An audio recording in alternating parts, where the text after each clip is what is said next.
Now with Michigan Governor Gretchen Whitmer, who's out with a new book, True Gretch, What I've Learned About Life, Leadership, and Everything in Between. Welcome. I want to get to the book, but first we have to start with this political situation going on right now with President Biden. He told congressional Democrats yesterday that the questions about his candidacy have been well aired, time for them to end. Do you agree? Does he have your full support? He has my full support. I'm a co-chair for the Biden-Harris campaign.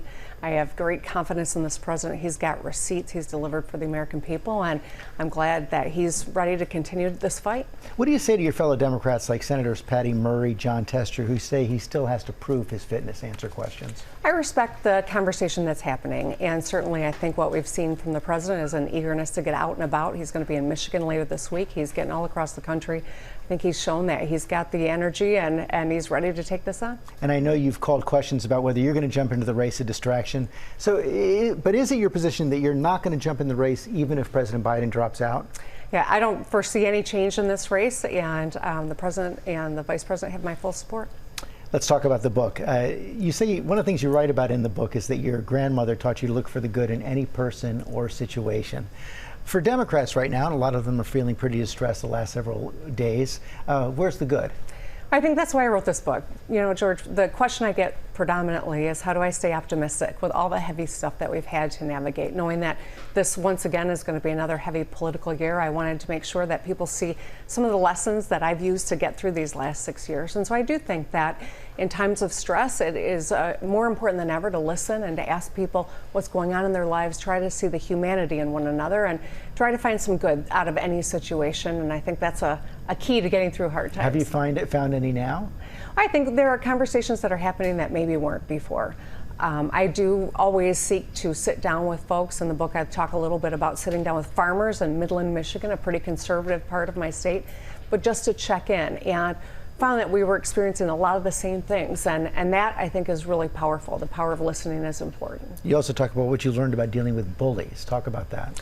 Well, over the course of my life, like just about everyone I know, I've had to deal with some folks that have taken aim at me, whether it is, you know, schoolyard insults to people commenting on my dress during my first State of the State in Michigan, and to a former president who singled me out and encouraged people to hurt me and my family.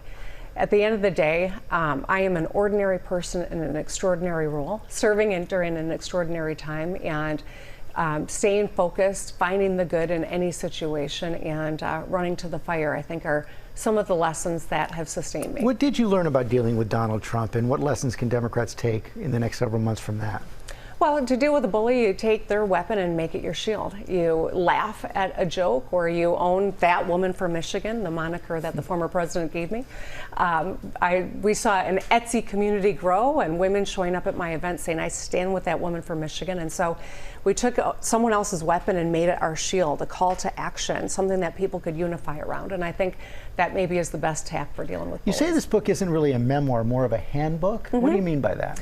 Well, you know, it's a short book. You can pick it up. You don't have to read every chapter in succession. And it really is something that happened in my life, or a lesson that I learned, and how I used it over some of the challenges of these last 6 years, whether it was the insane flooding that we had that wiped out bridges and meant we had to evacuate 10,000 people in the middle of the night, in the middle of a pandemic, to the pandemic itself, to the kidnapping and murder plot that the public became aware of a couple years ago.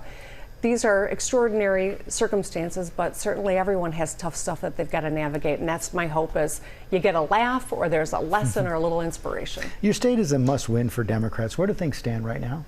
Well, I think Michigan is always going to be a state that you can't take your eye off of.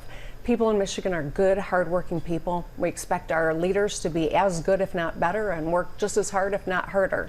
And it's always going to be a close race. So as I've told people, don't clutch your pearls when you see a poll where we're down 2 points. Don't celebrate when we're up 2 points.